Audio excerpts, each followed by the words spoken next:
I don't believe there is anyone else on this platform who made more fun of Muzan's shenanigans than yours truly. Nearly every decision he makes brings him closer to his ultimate demise. It's so bad in fact that I've started to think that this is what he actually wants, and all of a sudden, the entirety of the plot started to make sense. Hello comrade, my name is Mahis. Come, get yourself a beverage and sit down with me. We got a wild idea to explore.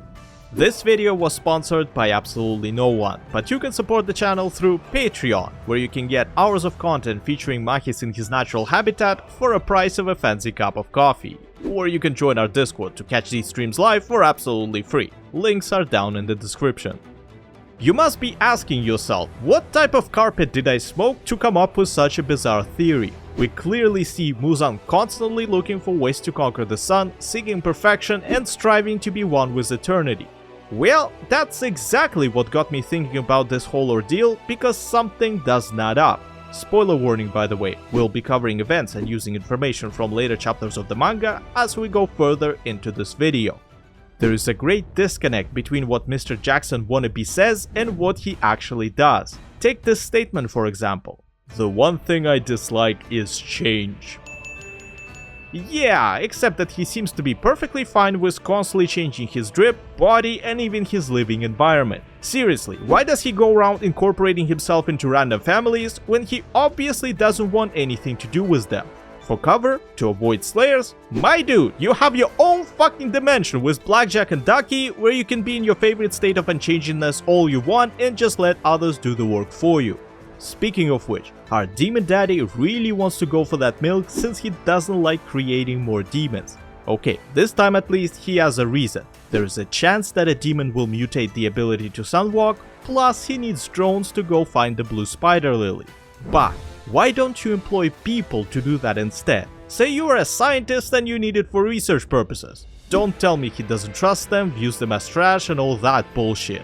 This one flower will give him practical immortality, and lowering his standards for that doesn't sound like a huge price to me. Then there are things like, I expect nothing from you all, yet I do need Daki's and Gyoko's money, Akaza to find One Piece, Nakimi to play a game with everybody. I can go on for a good while about the difference between his words and his actions, but I'd rather get to the point. It's almost like he has a bit of a split personality, where his consciousness makes it sound like he wants one thing, while his subconsciousness pursues what he truly wants. Tell me, have you ever had a feeling that the goal you were trying to reach seemed more exciting before you actually got to it? Now imagine you've been chasing something for a decade, a century, a millennia. You must be fucking tired. Muzan wants to achieve perfection. For what? To live a long life free of any obstacles? I mean, he kinda already does. What would walking under the sun change in his way of living? You might be thinking that this way slayers won't be the problem, but they aren't, since he could have easily dealt with them at any point in the story, maybe with the exception of the very last arc. I believe that deep down, the Demon King is done, and given how impulsive, immature, and prone to radical solutions he is, it's reasonable to assume that in his head, Sudoku through losing a war with slayers is his only way out. This is where we get to another critical point of my theory. Science! Biology and anatomy of Muzan's body, specifically these 5 brains that he created through rigorous augmentation during his free time. For what? Probably to do the same thing octopuses do with their little brains located at the base of their tentacles, to control the body better. However, it seems like there is one more quote-unquote full brain in this fine specimen, with the frontal lobe being presented in all its evolutionary glory.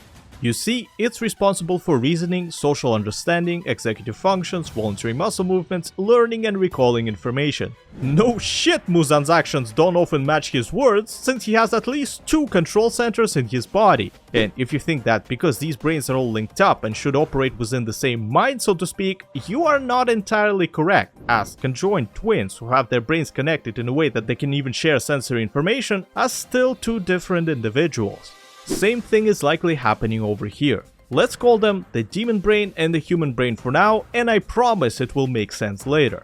We know for the fact that demons retain all their memories from before being turned. They're just suppressed by Muzan to better control his victims. But We also know that these unfortunate humans retain their motivations and even emotions to an extent, as Akaza continued to pursue his desire to get stronger and straight up refused to harm women. I think that our big bad is in a similar situation. He never asked for this and only became what he had become due to his desperate attempt to survive past legal drinking age. It's rather sad if I'm being brutally honest, because what if, at heart, he just wants to live a normal human life with family and all, but can't since he fell victim to his own curse? I made a video over a year ago discussing what it actually is, and the TLDR goes as follows. Kibutsuji's curse is akin to a disease that forces a specific state of mind and prevents any further mental development. That's why Daki was still a bratty teenage girl, or why most demons were hyper-focused on something. Muzan physically can't process his emotions because his consciousness is stuck, resulting in a fixation on being perfect with no actual end goal, still having PTSD from Yorichi, and being just as infantile as he was 1,000 years ago. This is where his human brain comes into play. He evidently remembers his previous life really well, and although his conscious side doesn't care, his subconsciousness must be affected by it.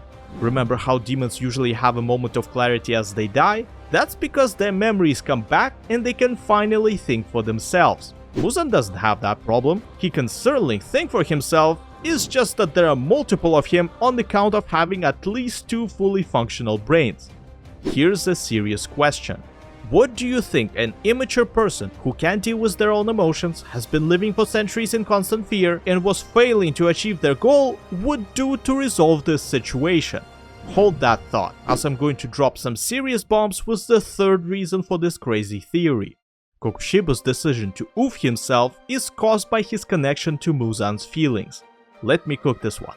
Daki, while fighting Tanjiro on the roof, had a flashback about Yorichi after she heard some specific words. This is significant for 2 reasons. First, Kibutsuji's memories are transferred along with his curse, which I think is a part of the process of forcing his will, hostility to humans, and all other negative stuff. Second, they are tied to a very strong emotion that the progenitor experienced at that time. There is no concrete proof that these flashbacks make demons feel the emotions he went through, but it's an assumption I'm willing to make. Daki saw a memory of fear, and Kokushibo must have seen the regret. Yes, the source material doesn't have any of that. However, did you notice how similar both of their situations are? Did I become this miserable creature because I didn't want to die? I abandoned my home, family, humanity, but even all that wasn't enough. Why in the world was I even born? This is literally what I think Muzan's human brain was questioning all this time, and once Kokushibo saw what he had become in his pursuit of power, it triggered an emotional response similar to the Demon King's true feelings. There is a term called acoustic resonance, and an idiot-level explanation of it is, when 2 sounds with the identical wavelengths combine, they go.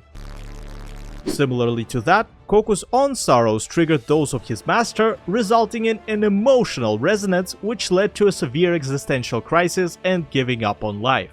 I personally don't see what's the big idea about this Goro knockoff's looks changing, because he was already walking around with a face only a mother could love. On top of that, he worked for Muzan long enough to demand some sort of health benefits plan and should have used it to get a facial or plastic if it was really bad. Anyway, demons have the ability to change their own bodies, and he may have just conquered the sun, so logically speaking, he should have celebrated instead of getting sad.